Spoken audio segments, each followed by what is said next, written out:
ya cantik.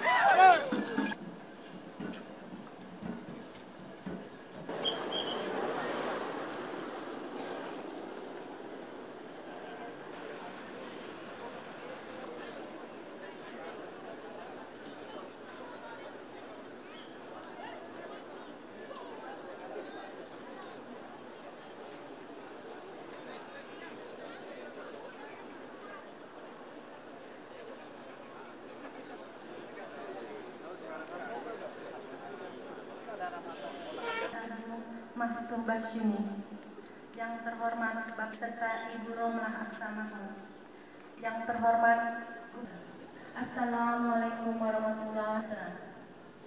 Puji dan syukur kami panjatkan kehadiran ulama Indonesia Provinsi Sulawesi Utara sebagai berikut.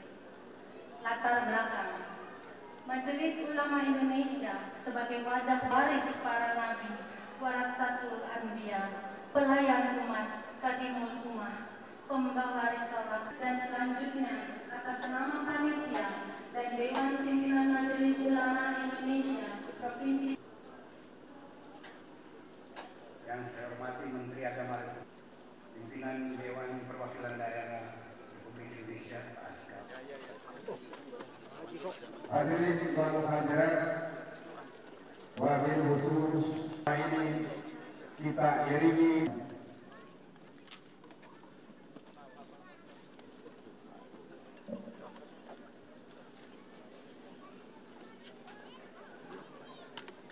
semua diberkati Allah Subhanahu wa taala berkumpul di tempat ini untuk melihat masa depan kita jauh lebih baik daripada yang pada masa ini. Apabila saya datang ke Sulawesi Utara, saya selalu bersama kerukunan sangat baik dan patut jadi contoh di mana-mana untuk kehidupan tempat lain. Pada saat di sebelah timur Sulawesi Utara terjadi gejolak yang sangat hebat. Pada saat yang sama di sebelah selatan di Sulawesi Tengah juga gejolak yang hebat antara agama. Di sini kita menjadi pelopor kebersamaan yang semakin baik keseluruhannya. Tidak ada satu bangsa yang dapat berkembang tanpa kemajuan masing-masing warga masyarakat. Apabila umat Islam berkembang yang baik, apabila umat Kristen berkembang dengan baik, maka pastilah bangsa itu berkembang dengan baik pula. Dan tidak ada sesuatu yang dapat berkembang apabila satu ketinggalan yang seandainya yang maju dapat merealisir keinginan untuk maju itu. Di Sulawesi Utara itu mempunyai keinginan yang sama. Waktunya tentu dapat selesai dan bermusyawarah dapat merealisasikan sisi. Wassalamualaikum warahmatullahi wabarakatuh.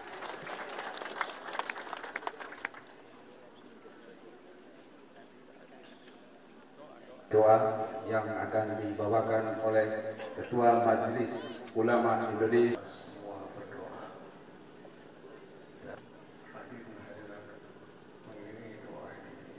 Atas i'anah pertolongan sehingga acara peletakan batu pertama pembangunan gedung sekretariat Majelis Ulama Indonesia Provinsi Sulawesi Utara berjalan dengan aman, lancar, dan selalu berada di bawah Allah dan harta, jiwa dan raga mereka. Utara beserta Bapak Menteri Agama dan undangan. Berilah ya Allah kepada semua yang hadir di tempat ini, khususnya dan seluruh bangsa, rendah hati, himmah yang tinggi, semangat yang membara, pengabdian yang ikhlas dalam menata dan kami umat Islam di atas tanah anugerahmu melalui bantuan Bapak Gubernur Sulawesi Utara tahun ini hasanah wa fil akhirati hasanah wa qina adzabannar walhamdulillah.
Keliling sekretariatnya.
Hadirin disilakan duduk.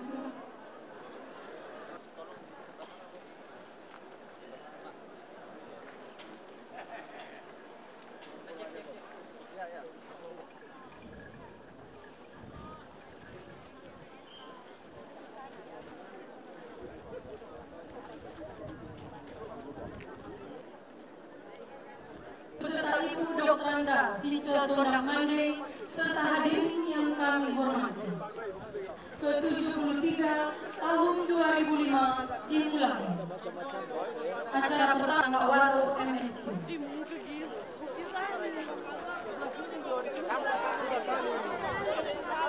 Bapak Pendeta Dr. yang terhormat Bapak Panglima, para pejabat, Bapak Wakil Gubernur Provinsi Sulawesi, Ketua Sinode Gereja Masyarakat, Pakatuan Bapak Kalaminan. Wabillahi taufiq wal hidayah. Wassalamualaikum warahmatullahi wabarakatuh.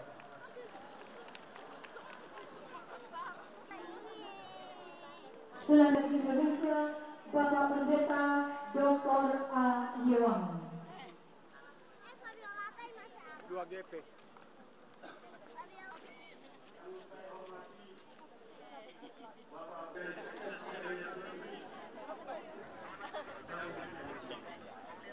ada tanda-tanda baik bangsa kita keluar dari krisis krisis.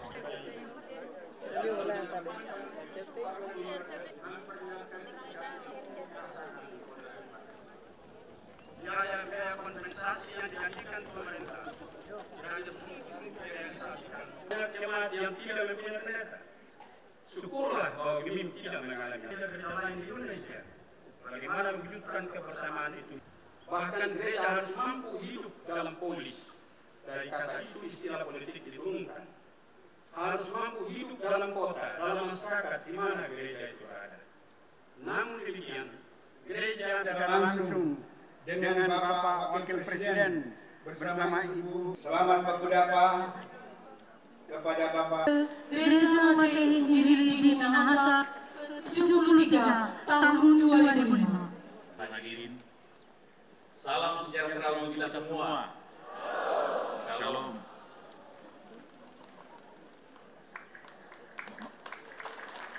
Marilah dalam kesempatan yang sangat berbahagia ini, dalam pembukaan sidang Sinode 73 GEMIM di sini. Karena ini kota ini telah memberikan kebanggaan bukan hanya untuk Sulawesi Utara, tapi hampir seluruh Sulawesi. Yang telah memberikan pengabdiannya, memberikan pelayanannya yang sangat lama, dan telah memberikan sesuatu kepada masyarakatnya, kepada daerahnya, dan kepada bangsanya. Saya selalu bangga atas kehidupan keagamaan di Nusantara ini. Saya selalu memberikan rasa terima kasih atas kehidupan kerukunan agama di daerah ini. Saya selalu mengatakan itu pada saat di sebelah timur, di Maluku, Maluku Utara berdua, saling konflik, saling bunuh-membunuh. Pada saat di selatan, di Sulawesi Tengah, saling konflik. Di sini tetap damai, dan semua bekerja, dan semua tetap hidup secara rukun. Jasa, budaya, dan perilaku yang telah dikembangkan, telah diajarkan, dan telah dibimbing oleh gereja seperti GMI ini. Dan tidak sesalahnya oleh banyak penduduknya, tetapi lebih banyak ditentukan oleh budaya, kultur, dan pendidikan, serta semangat yang tinggi dari wilayah tersebut. Karena itulah budaya dengan dasar pendidikan, budaya yang saling menghargai, yang timbul di daerah ini, haruslah dijaga sebaik-baiknya dan dikembangkan serta menjadi contoh untuk seluruh bangsa ini. Haruslah bagian yang harus didukung dan tentunya diberikan support oleh seluruh bangsa ini. Dan tentunya yang paling banggakan itu seluruh jamaah yang ada di tempat ini. Karena itu selera program yang telah dijalankan dan akan dijalankan tentunya haruslah bermanfaat untuk kita semua, untuk jamaahnya, untuk daerahnya, dan untuk bangsa secara keseluruhan. Organisasi yang mendukung semua itu. Kegiatan yang banyak, baik peribadatan. Karena itulah memang bangsa ini membutuhkan organisasi gereja seperti GBIM ini. Karena hanyalah dengan suatu dorongan masyarakat, bangsa ini bisa maju. Memberikan berkah untuk kita semua yang ada di sini. Sekian, Shalom.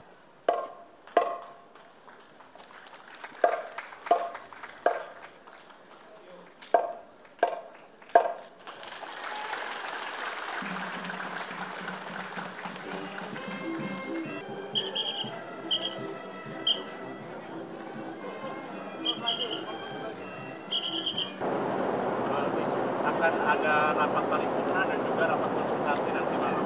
Kalau dikaitkan tadi seruan PGI, diminta agar pemerintah betul-betul bisa menjaga keadilan sehingga kepercayaan rakyat tidak hilang. Bagaimana Bapak pemerintah mengelola ini dan mungkinkah kebijakan itu akan ditinjau kembali, Pak? Pertama, malam nanti dengan DPR itu konsultasi.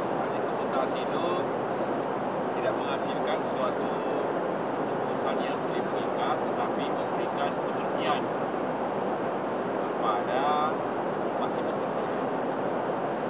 Pemerintah akan menjelaskan kenapa itu terjadi kenaikan. Yang berdasarnya sudah sering kita jelaskan bahwa ini faktor karena naiknya harga minyak dunia, dan itu dilakukan kenaikan itu untuk mengurangi subsidi dan dijalankan pada zaman Gus Dur, diamankan pada zamannya Pak Ibu Mega. Jadi tidak ada alasan katakanlah untuk partai-partai mengangkat tidak sah, karena ini bukan hal yang pertama. Kita hanya menjalankan amanat undang-undang, yaitu undang-undang APBN 2005 untuk sejauh mungkin memberikan subsidi sekitar 19 triliun. Dan ini saya harapkan pandangan DPR itu akan memahami, karena tidak pandangan itu sebenarnya ada fraksi yang memang minta ekstrim ditunda, tapi sebagian besar fraksi sebenarnya ingin agar kompensasi itu betul-betul disalurkan dengan baik, dengan mungkin ada perubahan yang disetujui DPR. Karena itu nanti Selasa itu mendengarkan laporan fraksi. Kemudian nanti kita mengharapkan ada penyusunan setelah itu. Kalau mungkin ada upaya strategi dari pemerintah untuk melakukan DPR dengan menaikkan dana kompensasinya Pak dari 10 sekarang sudah jadi 15. Ya DPR sebenarnya kompensasi itu pada akhirnya akan disetujui nanti akan dibicarakan oleh pemerintah daerah. DPR ada sebagian fraksi yang minta difokus kepada pendidikan dan kesehatan. Nanti itu kita akan lakukan. Pak, ini kenaikan kan dilakukan sebelum dana kompensasinya siap disalurkan Pak ya. Karena ada masalah administrasi ini. Sekarang jadi itu bagaimana? Sebenarnya itu administrasinya memang selalu ada jangka waktu sekitar sebulan. Karena harus dipersiapkan semuanya administrasi serta orang-orang yang dipersiapkan kelompok miskin itu yang akan diberikan.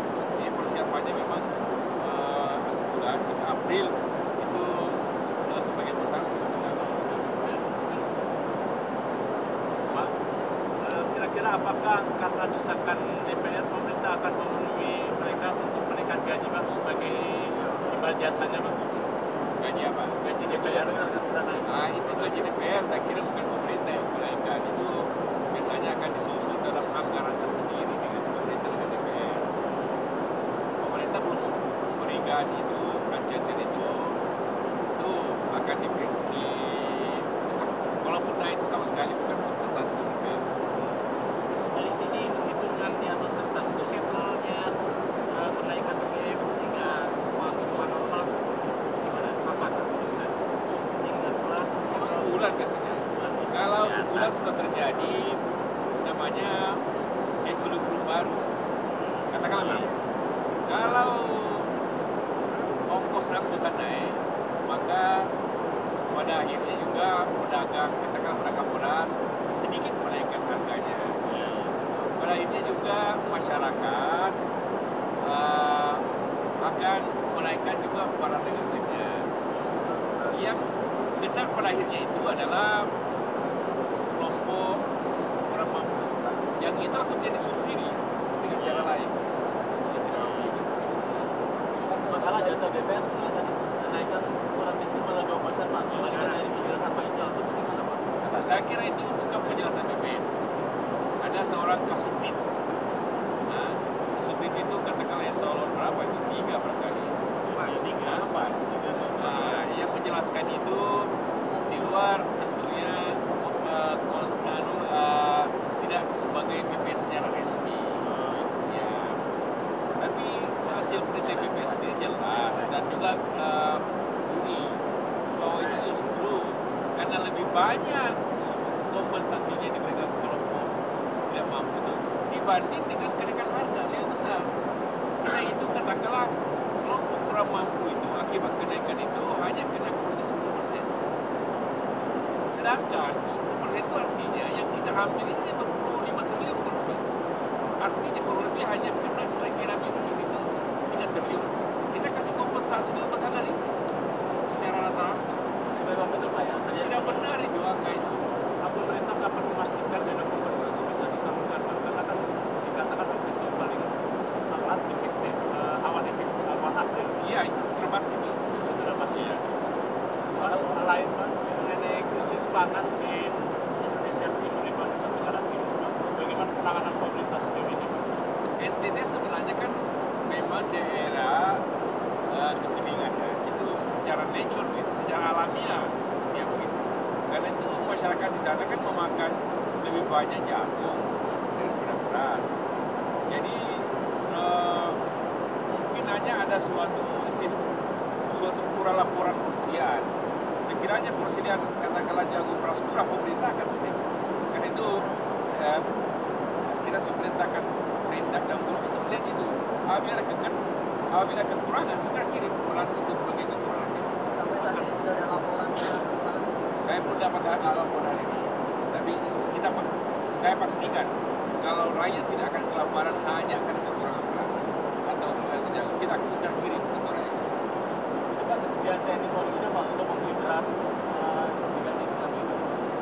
Ya Ya, dulu kan PNS dengan harga di APRI itu berapa beras. Kemudian berhenti akibat kualitas Bulog itu dulu. Sekarang Bulog menjamin bahwa kualitasnya baik. Karena itu TNI Polri akan sebagiannya akan mulai lagi berikan pangan natural. Kita akan uji coba kembali PNS di daerah tertentu. Kembali lagi dengan jaminan Bulog bahwa kualitasnya baik. Kalau tidak baik dikembalikan. Segera ini lagi kesiapan di masing-masing departemen. Pak, impres berberasan itu masih dianggap masih kurang berpihak kepada petani, Pak, ya, karena harga gabah kering yang tidak sesuai, Pak. Sebetulnya petani tidak diberdayakan. Ini bagaimana, Pak? Harga itu kan yang turun. Kebetulan saja secara rata-rata sebenarnya harga itu tinggi. Secara rata-rata. Kebetulan saja beberapa bulan ini, bulan terakhir ini, harga beras di luar negeri sudah naik, agak naik. Sehingga perbedaan antara harga dasar itu, harga pembelian Bulog dengan harga di lapangan tidak jauh beda. Tapi namanya saja harga pembelian. Kalau harga pembelian di luar tinggi, maka Bulog tidak membeli di luar pasar. Pemerintah membeli hanya apabila harga di bawah itu. Itulah semua harga dasar. Kalau mengenai jual beras, Pak, mengenai semen, Pak, itu udah dekat sekali, Pak, ya. Negosiasinya udah lama dan penjelasan ada opsi baru mungkin, Pak. Sebenarnya CIMEK tidak punya alasan untuk menuntut pemerintah. Karena CIMEK itu tidak mempunyai hak untuk membeli saham pemerintah. Dia hanya hak pemerintah, yang punya hak itu pemerintah untuk menjual kalau mau. Kalau tidak mau, tidak. Dan pemerintah sekarang tidak mau menjual sahamnya, maka CIMEK tidak berhak menuntut itu. Memang CIMEK mempertanyakan tentang bahwa sulitnya terkendali itu kan padang dan sebagainya. Sekarang itu kan dulu, sekarang kan sudah bisa terkendali. Jangan lupa CIMEK membeli itu dalam keadaan krisis. Sehingga dalam keadaan krisis CIMEK mestinya tahu risiko-risiko yang ada. Ada solusi, Pak, ada opsi baru mungkin nanti tahun. Opsinya, apapun opsinya harus dengan sebuah prinsip. Prinsipnya bahwa pemerintah tetap 51% dan tidak boleh memindahkan masalah ke bersih.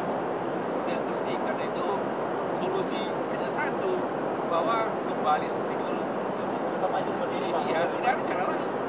Kalau negosiasi di luar pengadilan deadlock, artinya pemerintah siap maju ke sidang arbitrase lagi, Pak? Oh iya, sangat siap. Karena pemerintah tidak punya kesalahan. Termasuk Tidak, pemerintah tidak punya bahan. termasuk risiko kalau kalah seperti KBC misalnya, Pak. Iya, kita tidak punya. Pemerintah tidak punya kesalahan apa-apa. Karena ini kan bisnis to bisnis. Ini antara semen bersih dengan CIMEK, bukan dengan pemerintah. Pak, itu opsi pembangunan pabrik barunya bagaimana, Pak? Ya, sedang negosiasikan. Kalau CIMEK ingin investasi di pabrik baru, silakan. Sudah ditawarkan, Pak, ya? Ya, boleh. Siapa saja. Termasuk Saya nggak mau, Pak. Kapan? Saya kurang jelas. Terima kasih banyak. Terima kasih banyak. Balik ke ini sebetulnya kita itu dia bagi sistem Ya. Bagaimana Pak mengelola perbedaan dengan DPR ini? Nah, Iya kan aja. Jadi dari segi fraksi, kalau kita lihat solidaritas. Pemerintah akan menjanjikan percepatan untuk penyaluran dana kompensasi pada akhir tahun ini. Dinegosiasikan, Pak. Ya akan masuk pada akhirnya di perniagaran.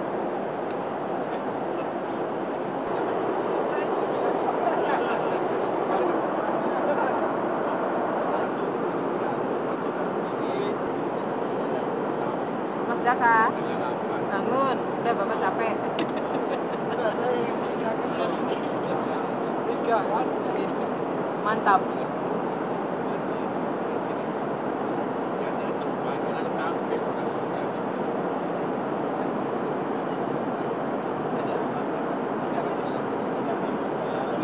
Jadi yang mau mandoin Pak. Yo.